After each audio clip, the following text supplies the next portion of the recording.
Tonight, former DEA legend and agent Cele Castillo takes us on an inside tour of the alleged American war on drugs in Peru and South America.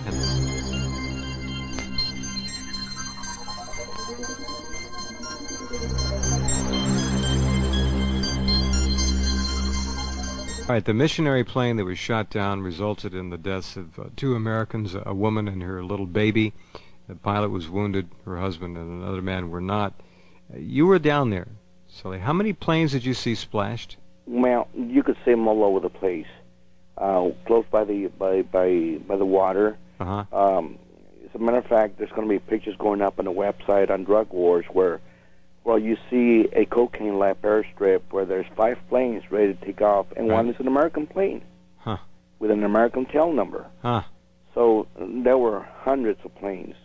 Drugs were being smuggled left and right from Peru into Colombia. What kind of aircraft are these? Well, the Cessnas, small planes, the jumpers that would go from Peru into Colombia. They weren't going very far, and the reason why was because they were taking the cocaine paste into Colombia to make it into hydrochloride. For processing, yeah. Exactly. So, small planes, small loads at a time. There was no flight plans, nothing. We worked out of Leticia, Colombia, and Tapatinga, and that's what we did. And there was never any flight plans coming or going. What were you flying in? What kind of aircraft were you up in? We were flying in also Cessnas, and we were also flying on government planes. They came in then like Islanders and so forth that we would travel, and that's what we did. And were you actually involved in the shooting? Well, I was in the plane with Colombians. I mean, with the Peruvians. And they were shooting down planes, and all the photos were coming in from the CIA. Our satellite photos were coming in from the CIA. So who was vectoring your aircraft when you were down there? Who was directing it? The United States government, the U.S. Embassy, at that time period. Yes. I see.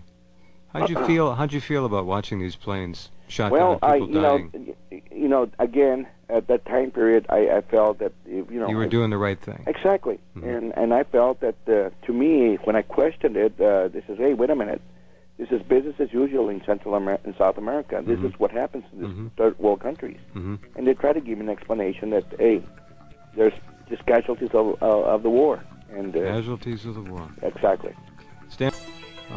People down there who are in the business have been killing people. Governments have been killing people, and vice versa. People have been dying for 15, 20 years down there, and the flow of drugs does not seem to have been impacted at all, has it?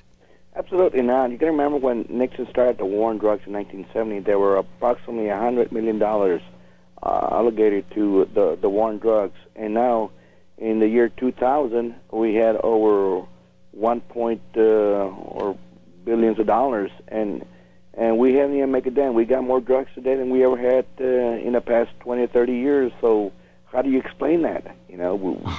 We just can't. And the floodgates are open, and we got more drugs today and Right. more potents and so forth. Are we to a point where we've got to come to some realization that it's just not going to happen? When are the American people going to demand that something different be tried? There's got to be a better way to deal with all this. Well, what it is now, you remember a couple of years ago, it was an uncle or a cousin who was involved in drugs or using or selling. And now it's 1 out of 4 in the immediate family who's either using or selling drugs. Where? In the immediate family here in the U.S. 1 out of 4 people, yes, that's on the average, in the immediate family, uses drugs or sells drugs. And that's everything from MDMA to crack. Exactly, because drugs don't discriminate. And bottom line is this: it's when they're building more prisons. We got 1/4 going to jail of now, and so forth. So it's destroying the families. What families? We got 1/4 of the world's prison population here, which is turning into a pretty slick slave labor operation for a lot of corporations, of course. Exactly. So it's just terrible. 1 out of 4 people using drugs now. Yes, sir. 1 out of 4 in the immediate family. Amazing. It's amazing, yeah, because if we turn around, as I teach in school, just about every single student that I know has experimented with drugs. it's higher than the statistics will Oh, tell you. absolutely, I know. absolutely. And the peer pressure is there for them to use it and so forth. And let's be honest, folks, it's not just peer pressure, it's the media right from the get-go. It's that music they call music. It's the messages in the music which tell people it's okay. And I don't know, Cele, I don't see any historic president in my study of ancient histories, modern, Middle Age. There's no way to turn this around. I don't know what we're going to do, but it's going to require almost, I think, disassembling it and rebuilding the whole thing.